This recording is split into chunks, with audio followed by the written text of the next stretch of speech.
তোমার একটু ভুল পায় মানুষ এটা নিয়ে সমালোচনা করবে, আর তোমার যদি সমালোচনা করে রে মা, আমি আব্দুল মুত্তালিব আমার বংশের মাথা নিচু হয়ে যাবে। হবে না?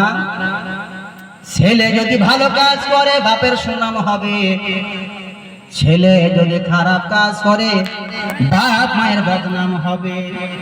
বৌমা যদি ভালো কাজ করে শ্বশুর শাস্ত্রের সুনাম হবে, বৌমা যদি কোনো খারাপ কাজ করে শ্বশুর শাস্ত্রে বদনাম হবে। আব্দুল মুত্তালিব এটাই বুঝাতে চাইলেন, বেটি আমেনা রে, তুমি তোমার যদি কোনো অন্যায় মানুষ পায় ওটাকে নিয়ে মানুষ নাড়াচাড়া করবে, কাজে বেটি তুমি যাও, আমি তোমাকে অনুমতি দিলাম। হাদিসে আপনার কিতাবে লেখক বলেন, আমিনা ব্যক্ত করেছিলেন, আমি আমার শ্বশুর আব্বার কাছ থেকে পানি আনা যখন অনুমতি পেলাম, আমি আমিনা এত আনন্দিত হয়েছিলাম, আনন্দে আত্মহারা হয়ে একটি চাদর গায়ে পড়ে হাতে কলসি নিয়ে আল্লাহ আল্লাহ বলে শ্বশুরের কাছ থেকে বিদায় নিয়ে, শাশুড়ি মায়ের কাছ থেকে বিদায় নিয়ে, শ্বশুরকে সালাম দিয়ে, শাশুড়িকে সালাম দিয়ে গুটি গুটি পায়ে রাস্তা ধরে হাঁটতে আরম্ভ করলাম। আমি ওই রাস্তা ধরলেন পাটি, যে রাস্তা শেষ প্রান্তে কুয়া রয়েছে, এই কুয়া থেকে আমি না পানি এনে রান্না করবেন, ওই রান্না শ্বশুরকে খেতে দিবেন, ওই রান্না শাশুড়িকে খেতে দিবেন, ওই রান্না জায়েদেরকে খেতে দিবেন, ওই রান্না আপনার ভাসুরদেরকে খেতে দিবেন। আমি না অর্ধেক রাস্তা থেকে বাড়ি চলে এলেন, বাড়ি আসার পরে শ্বশুরের কাছে বসলেন, শাশুড়ির কাছে বসলেন। শ্বশুর আব্দুল মুত্তালিব বললেন, ও গো মা আমি না, তোমার কলসি খালি কেন দেখছে? তুমি কি ইন্দার কাছে পৌঁছাতে পারো নে? তুমি কি পানির জায়গায় পৌঁছাতে পারো নে? বেটি গো, তোমার কি শরীর খারাপ? তোমার কি কোনো ত্রুটি হয়েছে নাকি? তোমার কি কোনো বিপদ হয়েছে নাকি? আমি না বলেছি, আব্বা গো না, আমার শরীর খারাপ নয়, আমার কোনো অসুবিধা হয়নি, আমার কোনো ত্রুটি হয়নি আব্বা। আব্দুল মুত্তালিব বললেন, মারে যখন তোমার কোনো ত্রুটি হয়নি, যখন তোমার কোনো অসুবিধা হয়নি, তবে ইনার কাছে কেন তুমি পৌঁছাতে পারোনি? আব্দুল মুত্তালিবের সামনে ব্যক্ত করলেন, আব্বা জান, আপনার কথাটাকে মাথায় গোরপা খাওয়াতে খাওয়াতে, আল্লাহর প্রশংসা করতে করতে আমি বিধবা মহিলা, বিধবার চাদর গায়ে দিয়ে হাতে কলসি দিয়ে গুটি গুটি পায়ে যখন ইন্দারা দিকে এগিয়ে যাচ্ছিলাম, এমন একটি দৃশ্য আমি নিজ চোখে দেখে এলাম, এমন একটি ঘটনা আমি ঘটতে দেখলাম। আব্বা গো, আমার প্রায় 18-19 বছর বয়স হয়ে গেল, এই 18-19 বছর বয়সে এই ঘটনা কখনো ঘটতে দেখিনি। 18-19 বছর বয়সে এই দৃশ্য কখনো নিজ চোখে দেখিনি। এমনকি আমি আশা করি কিয়ামতের সকাল পর্যন্ত কোন মহিলা এর ঘটনা ঘটতে দেখতে পাবে না। হযরত আব্দুল মুত্তালিব বললেন, মা দেরি করিও না, যে ঘটনা তুমি ঘটতে দেখেছো রে মা, যে দৃশ্য নিজ চোখে তুমি দেখে এসেছো রে মা, তাড়াতাড়ি ব্যক্ত করো না। আব্দুল মুত্তালিবের ছোট বৌমা হযরত আমিনা রাদিয়াল্লাহু তাআলা আনহা ব্যক্ত করলেন, আব্বা গো, আমি যখন রাস্তা দিয়ে যাচ্ছিলাম, দুই সাইডে বৃক্ষ গাছ ছিল, এই গাছগুলোতে আল্লাহ আল্লাহ আল্লাহ আল্লাহ সুবহানাল্লাহ সুবহানাল্লাহ আল্লাহ তাসবিহ গাইছিল। জোরে বলেন। মানুষ আমরা আশরাফুল মাখলুকাত, মানুষ আমরা সর্বশ্রেষ্ঠ। আমার আল্লাহ পাক বললেন, বান্দারে, যখন তুমি তৃপ্তি পাবে না, যখন তুমি শান্তি পাবে না, যখন তুমি কাজ পাবে না, যখন তোমার কাজ হারিয়ে যাবে, যখন তোমার মন এদিকে ওদিকে দৌড়ে বেড়াবে, শান্তি পাবে না, তৃপ্তি পাবে না, ও আমার বান্দারে তাজা ওযু করবে, এক জায়গাতে বসবে, বিশ্বাস নিয়ে আমি আল্লাহর বেশি বেশি করে জিকির করবে। আমার যখন বেশি বেশি করে জিকির করবি, আমি আল্লাহ তো কালটাকে পরিষ্কার করে দেব, আর তোর মনের ভিতরে শান্তি এনে দেব। আলা বিযিকরিল্লাহি তাতমাইন্নুল কুলুব, আল্লাহর জিকিরে প্রতিটি ব্যক্তির কালবের খোরাক জগিয়ে যায়। সুতরাং ভাবজিরা, দাদারা, অনুরোধ করব বেশি বেশি করে আল্লাহর জিকির করার চেষ্টা করবে। হক লা ইলাহা ইল্লাল্লাহ, হক লা ইলাহা, হক লা ইলাহা ইল্লাল্লাহ, পড়ো লা ইলাহা ইল্লাল্লাহ, লা ইলাহা ইল্লাল্লাহ, হাসবি রব্বি জাল্লাল্লাহ, মাফি গায়রে গায়রুল্লাহ, হাসবি রব্বি জাল্লাল্লাহ, মাফি কলবি গায়রুল্লাহ, নূর মুহাম্মদ সাল্লাল্লাহু লা ইলাহা ইল্লাল্লাহ, পড়ো লা ইলাহা ইল্লাল্লাহ, লা ইলাহা ইল্লাল্লাহ মুহাম্মাদুর রাসূলুল্লাহ।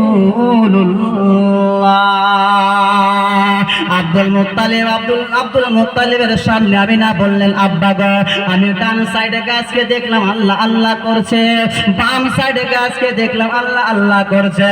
শুধু এটাই নয় আব্বা, আমি আমিনা এটাও দেখলাম যে ডান সাইডে গাছ মাথা ঝুঁকিয়ে আমি আমিনা আমাকে সালাম জানালো।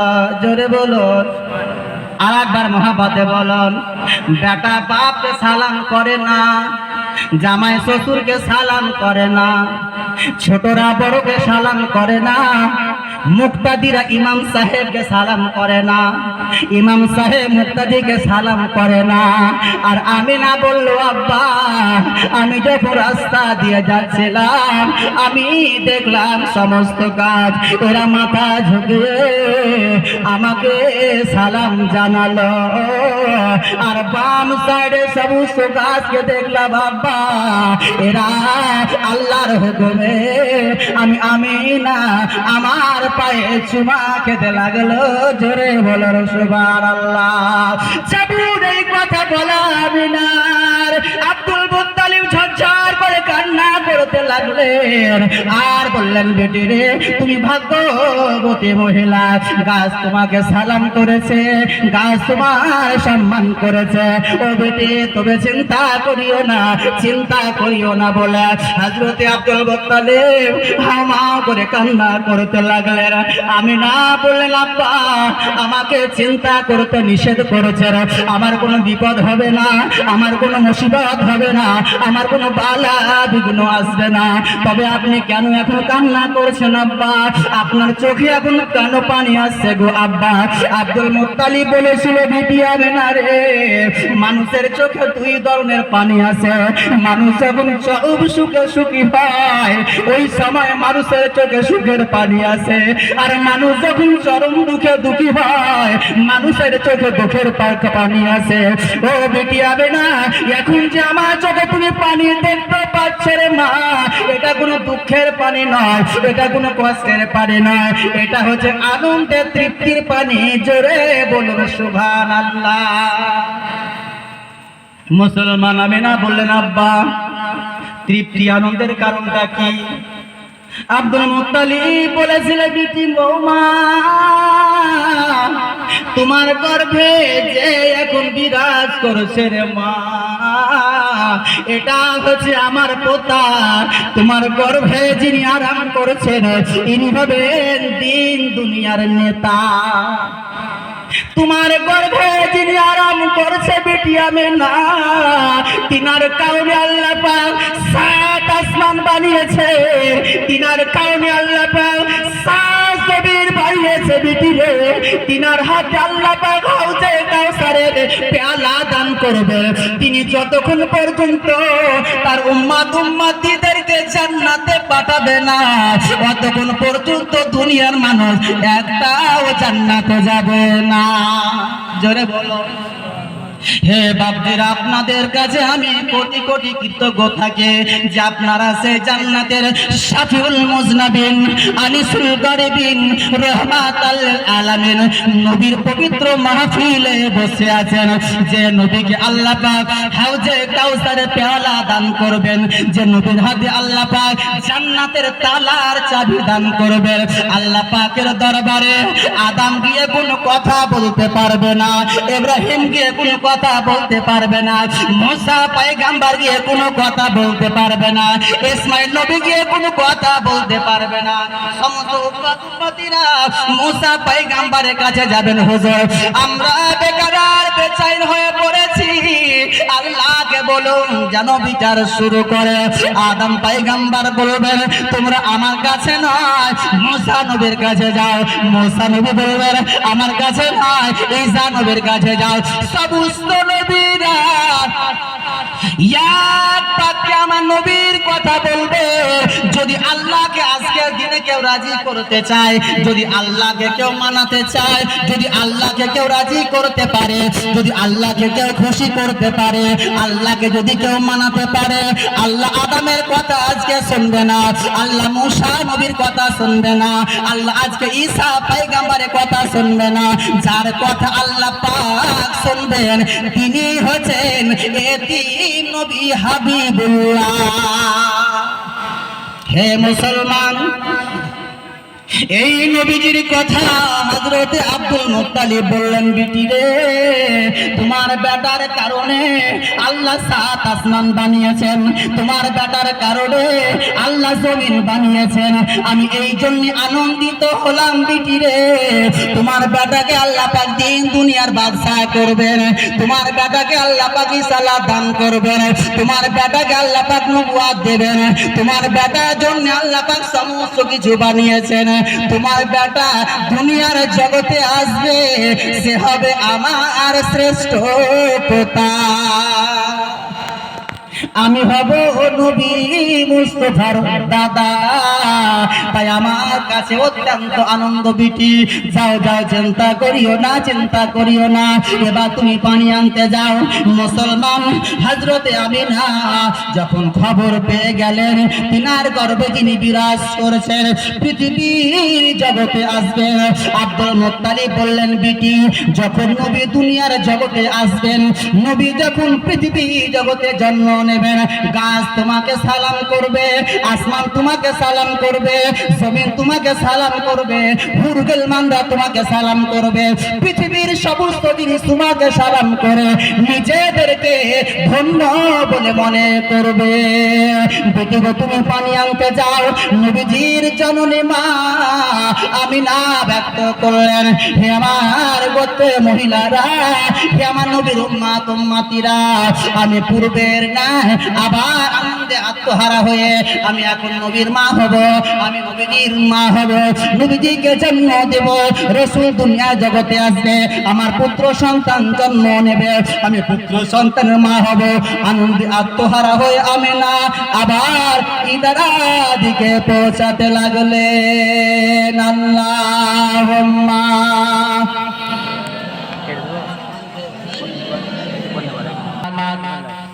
মুহাম্মদ রাসূল আরাবে নূরে মুহাম্মদ রাসূল আরাবে নাইবে পরওয়ার জিবরিল চুমে চার দরবার, জিবরিল চুমে চার দরবার। নূর মুহাম্মদ নূর মুহাম্মদ রাসূল আরাবে নূর মুহাম্মদ রাসূল আরাবে নাইবে পরওয়ার জিবরিল চুমে যার দরবার, জিবরিল চুমে যার দরবার। লাম থেকে হয় লা ইলাহা, লাম থেকে হয় লা ইলাহা, আলিফ থেকে হয় আল্লাহ, মিম থেকে হয় নামে মুহাম্মদ, মিম থেকে হয় নামে মুহাম্মদ, যিনি রাসূলুল্লাহ। মুহাব্বতে বলো লাম থেকে হয় লা ইলাহা, লাম থেকে হয় লা ইলাহা, আলিফ থেকে হয় আল্লাহ, মিম থেকে হয় নামে মুহাম্মদ যিনি রাসূলুল্লাহ। শহীদে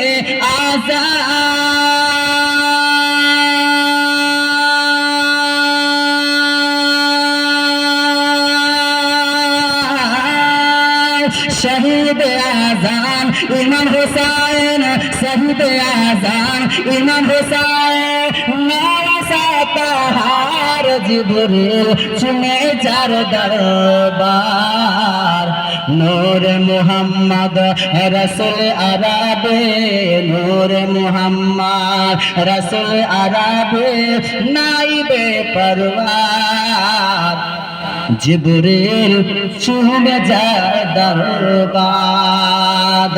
মুসলমান আমিনা খবর পেলে নবী তিনি মা হবেন, তিনি পুত্র সন্তান জন্ম দিবেন। পূর্বে ন্যায় আনন্দে আত্মহারা হয়ে আমিনা করলেন কে, আবার চাদরটাকে দেহে ভালো করে ঘেরে নিলেন, হাতে কলসি নিয়ে একটা একটা করে ইন্দারা দিকে পৌঁছে গেলেন। ব্রাদান ইসলাম সামনে কেরাম ইন্দারার কাছে যখন হযরত আমিনা গিয়ে পৌঁছে গেলেন, তখন হযরত আমিনা দেখলেন ইন্দারার পানি নিচে নেমে আছে। আমিনা চিন্তায় পড়ে গেলেন, মা বল আমি তো এখন দড়ি আনিনি, আমি তো এখন বালতি আনিনি, এই দড়ি বালতি বিহীন ইন্দারা থেকে পানি উঠাবো কি করে? সম্ভব হবে? আমার কানি জায়গাতে কুয়া ইন্দারা ছিল, আমি দেখলাম নাকি ইন্দারা থেকে দড়ি বালতির সাহায্যে পানি উঠা হবে। দড়ি নিয়ে যায়নি, বালতি নিয়ে যায়নি, ইন্দারা থেকে পানি উঠবে কি করে? আমি না চিন্তায় পড়ে গেলেন, আল্লাহ আমি তো দড়ি আনিনি, বালতি আনিনি, এখন যদি আমি খালি কলসি নিয়ে বাড়ি চলে যাই, আমার শ্বশুর পানি চাইবে, পানি দিতে পারবো না, আমার শাশুড়ি পানি চাইবে, পানি দিতে পারবো না, আর আমার সমাজের মহিলারা যদি আমাকে পানি চায়, আমি আমিনা পানি দিতে পারবো না। এই বলে আমিনা ইনারার কিনারার কাছে গিয়ে দাঁড়িয়ে দাঁড়িয়ে চিন্তা করতে লাগলেন। ওদিকে আল্লাহ পাক পানিকে হুকুম করলেন, পানি রে, যে মহিলা তোর গভীরতা দিকে চেয়ে চেয়ে অপেক্ষা করেছে, এই মহিলার গর্ভে আমি নূর নবীকে রেখেছি। জোরে বলুন সুবহানাল্লাহ। এই মহিলার গর্ভে আমার নূর নবী হাবিবুল্লাহ রয়েছে। এই মহিলার গর্ভে নবীকে পাঠিয়েছে, নবীর কারণে পানি তোর সৃষ্টি হয়েছে, নবীর কারণে সব তৈরি হয়েছে। কাজেই জননী, নবীর জননী আমিনা খালি কলসি দিয়ে চিন্তা করেছে, আমিনা চিন্তা গিয়ে বাড়িয়ে দে, আমিনা চিন্তা তুই দূর করে দে। এই বলে পানিকে আল্লাহর হুকুম হলো। আমিনা বললেন, ঘূর্ণি ঝড়ের ন্যায় একটি শব্দ আমার কর্ণকুহরে এসে লেগে গেল। আমি ইন্দারার পানিগুলোকে দেখলাম, পানি গোল আকারে ঘুরতে ঘুরতে কিনারা এসে লেগে গেল। আমি কলসিতে পানি ভরে নিলাম, ইনারার পানিকে থাম থাম বললাম। যে জায়গায় পানি নেমেছিল সেই জায়গায় পানি আবার গিয়ে পৌঁছে গেল। কিতাবের লেখক বলেছে, ওই সময় ইন্দারার পানিকে আমার নবীর মা আমিনা যদি থাম থাম না বলতেন, মক্কা নগরীতে সেই দ্বারা থেকে এত পানি উঠতো, এত পানি উঠতো, পুরো মক্কা নগরীতে বন্যা হয়ে যেত। জোরে বলুন সুবহানাল্লাহ। আমিনার কাছে দড়ি নাই, আমিনার কাছে বালতি নাই, দড়ি বালতি ছাড়া আমিনা আল্লাহর পক্ষ হতে পানি পেলেন। আমিনা আনন্দে আত্মহারা আরো হয়ে গেলেন। আমিনা খোদার প্রশংসা করতে করতে, খোদার শত শত কোটি কোটি শুকরিয়া আদায় করতে করতে কোটি কোটি পায়ে বাড়ির দিকে ফিরে আসছেন। শ্বশুরকে গিয়ে বলবো, শাশুড়িকে গিয়ে বলবো, জায়েদেরকে গিয়ে বলবো, ননদদেরকে গিয়ে বলবো, এমত অবস্থা অর্ধেক রাস্তাতে আমিনার কাছে 7-8 8টি মহিলা চলে এলো। সে 7-8টি মহিলার আসার পরে আমিনাকে বলল, বোন আমিনা, তোমার কাছে যদি পানি আছে পানি দাও। কেউ বলে, বেটি আমিনা, তোমার কাছে যদি পানি আছে পানি দাও। কেউ বলে, মেয়ে আমিনা, তোমার কাছে যদি পানি আছে পানি দাও। কেউ বলে, বৌমা আমিনা, যদি পানি আছে আমাদেরকে তুমি পানি দাও। আমিনা বুঝতে পেরেছেন, আল্লাহ এরা আমার সঙ্গে যে কর্ম করছে এদের কথা ভালো লাগে না। এই বলে নবীজির জননী মা হযরতে আমিনা এই সমস্ত মহিলাদেরকে তিনি তিনার কলসি থেকে পানি পান করতে দিলেন। ওই সমস্ত মহিলারা পানি পান করলেন। পানি তো নিলেন, পানি তো পান করলেন। পানি নেওয়ার পরে, পানি পান করার পরে নিজেদের ঘটে বাটিকে ফেলে দিয়ে আমিনার সামনে হাত জোর করে মাপ চাইতে লাগলেন। কেউ বলে, বোন আমিনা ক্ষমা করে দাও। কেউ বলে, ফুপু আমিনা ক্ষমা করে দাও। কেউ বলে, বিটি আমিনা ক্ষমা করে দাও। কেউ বলে, বৌমা আমিনা ক্ষমা করে দাও। আমিনা বললে, তোমরা আমার কাছে কেন ক্ষমা চাইছো গো? তোমাদের কোনো অন্যায় না। অন্যায় থাকবে বলে তো ক্ষমা চাইবে। আমিনা তো অন্যায় বুঝতে পারলেন না। তোমরা আমার কাছ থেকে কেন ক্ষমা চাইছো? কি হয়েছে, কি করেছো তোমরা বলো? আমি তো কিছু উপলব্ধি করতে পারছি না, কিছু বুঝতে পারছি না। ওই সমস্ত মেয়েরা আমিনার সামনে ব্যক্ত করেছিলেন, আমিনা, তোমার গর্ভে নবী এসেছেন, বিরাজ করছেন, পৃথিবীর জগতে আসবেন। ও গো আমিনা, তুমি নবীর মা হবে, তুমি নবীর জননী হবে। তোমার কাছে দড়ি নাই, বালতি নাই, তাই আমরা এসেছি। তুমি ইদারা থেকে পানি আনতে পারবে না। আবু জেহেল, উতবা, সাইবার আমাদেরকে ডাকলো। ডাকার পরে বলল, হে আমাদের গোত্রের মেয়েরা, দেখ আমিনার কাছে দড়ি নাই, বালতি নাই। আমিনা খালি কলসি নিয়ে দাঁড়ায় পানি আনতে যাচ্ছে। তোরা আমিনার সামনে গিয়ে আমিনাকে ঘিরে নিবে, আমিনাকে পানি চাইবে। আমিনা পানি দিতে পারবে না। অত হাসি হাসি রে, আমিনা লজ্জায় পালাতে দিশা পাবে না। আমিনা যতদিন বাঁচবে মক্কায় মাথা উঁচু করে বাঁচতে পারবে না। আমিনা যতদিন থাকবে মক্কায় হেসে খেলে থাকতে পারবে না। আমিনা, তোমার সম্মান নষ্ট করার জন্য আবু জেহেলের কথা শুনে আমরা এসেছিলাম, উতবার কথা শুনে এসেছিলাম, সাইবার কথা শুনে এসেছিলাম। বোন আমিনা রে, তুমি তো পানি পেয়েছো, তোমার কাছে দড়ি নাই, বালতে নাই, বলো বলো, দয়া করে মেহেরবানি করে বলো, ইন্দ্রা থেকে পানি পেলে কেমন করে? দরবান মুসলমান আমিনা বলেছিলে, আল্লাহর কাছে যখন যা চাওয়া হয় আল্লাহর কাছ থেকে তখন তখন চাইটাই পাওয়া যায়। আল্লাহ আমাকে পানি দান করেছে, সুতরাং আমি যে পানি পেয়েছি আল্লাহ পাকের পক্ষ থেকে পেয়েছি। তাই আল্লাহর কোরআন বলে, ওয়াতু ইজ্জু মান তাশা ওয়াতু যিল্লু মান তাশা বিয়াদিকাল খায়র ইন্নাকা আলা কুল্লি শাইইন কাদির। আল্লাহ যার ইজ্জত রাখবে একে বেইজ্জত করতে কেউ পারবে না, আর আল্লাহ যাকে বেইজ্জত করবে একে কেউ ইজ্জত দিতে পারবে না। আবু জেহেল, উতবা, সাইবারা আমিনার সম্মান নষ্ট করার জন্য এসেছিল। আবু জেহেলের সম্মান নষ্ট করলো, উতবার সম্মান নষ্ট করলো, সাইবার সম্মান নষ্ট করলো। সারা জীবনের জন্য কিয়ামতের সকাল পর্যন্ত নবীর জননী আম্মা জান আমিনার সম্মান আল্লাহ পাক অবশিষ্ট রেখে দিল। জোরে জোরে বলুন সুবহানাল্লাহ।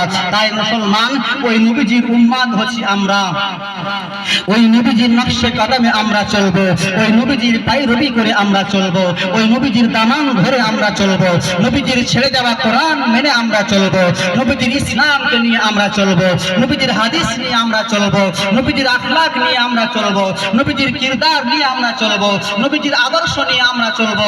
যখন আমরা নবীজির আদর্শ নিয়ে চলবো, নবীজির আখলাক নিয়ে চলবো, নবীজির সুন্নাত নিয়ে চলবো, নবীজির ছেড়ে যাওয়া কোরআন নিয়ে চলবো, নবীজির সালাত নামাজ নিয়ে চলবো, নবীজির নামাজ নিয়ে চলবো, নবীজির নবীজির ছেড়ে যাওয়া হজ নিয়ে চলবো, নবীজির ইসলাম নিয়ে আমরা চলবো। শত চেষ্টা করলে জালিমদের জুলুম শেষ হবে, মুসলমানদের মান সম্মান অখণ্ড ভারতের বুকে থেকে যাবে। কিন্তু মুসলমান আমরা নবীজির আখলাক, নবীজির কিরদার, নবীজির সুন্নাতের উপরে যে চলতে পারি না। ব্রাদার, আল্লাহ পাক আমাদের সবাইকে সেই দয়া নবীজির সুন্নাতের উপরে দায়িত্ব এবং কায়েম থাকার যেন তৌফিক এনায়েত করেন। সকলে বলুন আল্লাহুম্মা আমিন। ব্রাদার ইসলাম সামিনে কেরাম, হযরত আমিনা বাড়িতে এলেন। বাড়িতে আসার পরে এবার তিনি তরি তরকারি রান্না করলেন। তরি তরকারি রান্না করার পর তিনি শ্বশুর এবং শাশুড়ির ঘরে গেলেন। শ্বশুর এবং শাশুড়ির ঘরে যাওয়ার পর হযরত আমিনা বললেন, আব্বা, আজ আমি নিজে হাতে আপনাকে খাবার খাওয়াবো। মাগো, আজ আমি নিজে হাতে আপনাকে খাবার খাওয়াবো। জোরে জোরে বলুন সুবহানাল্লাহ। আজও মুসলমান যদি কোনো শ্বশুরকে তার পুত্রবধূ খাবার খাওয়ায়, কোনো শাশুড়িকে তার বৌমা যদি খাবার খাওয়ায়, কোনো বৌমা যদি তার শাশুড়িকে মায়ের নজরে দেখে, কোনো বৌমা যদি শ্বশুরকে বাপের নজরে দেখে, কোনো শ্বশুর যদি তার বৌমাকে বিটির নজরে দেখে, কোনো শাশুড়ি তার বৌমাকে বিটির নজরে দেখে, এই শ্বশুর আর বৌমাতে কখনো ঝগড়া হতে পারে? এই শাশুড়ি আর বৌমাতে কখনো ঝাঁটা ধরাধরি হতে পারে? মুসলমান, না না না, কখনোই হতে পারে না। তাই হযরত আমিনা বলেন, আব্বা জান, আম্মা জান, আজ আমি আপনাদেরকে খাবার খাওয়াবো। আব্দুল মুত্তালিব বলে, বিটি না, এই পাগলামো করিস না, আমরা নিজেই খেতে পারবো, আমাদেরকে খেতে দে। তুমি আমার ছোট বৌমা, তুমি কেন আমাদেরকে খাওয়াবে? মা, আমাদেরকে খাবার খাওয়াতে হবে না। যেমন এই কথা বলা নবীজির দাদা হযরতে আব্দুল মুত্তালিব আমিনাকে বললেন, বিটি আমিনা, বিটি আমিনাকে যখন নিষেধ করলেন আমাদেরকে খাবার খাওয়াতে হবে না, আমরা কেন তোমার হাত দিয়ে খাবার খাবো? আমরা তো খেতে পারবো। যেমন এই কথা বলা হযরতে আমিনা আব্দুল মুত্তালিবকে বললেন, আব্বা জান, যেই দিন আপনি আমাকে আপনার ছেলের পুত্রবধূ বানিয়ে মদিনা থেকে এনেছিলেন মক্কাতে, 450 কিলোমিটারের দূরত্ব রাস্তা, এই মদিনা থেকে মক্কায় যেদিন নিয়ে এসেছিলেন, মক্কার পঞ্চম ভদ্রমণ্ডলী মহিলারা আমাকে দেখতে এসেছিল।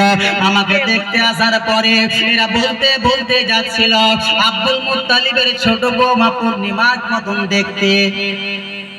জোরে হবে না? আব্দুল মুত্তালিবের ছোট বৌমা আসমানের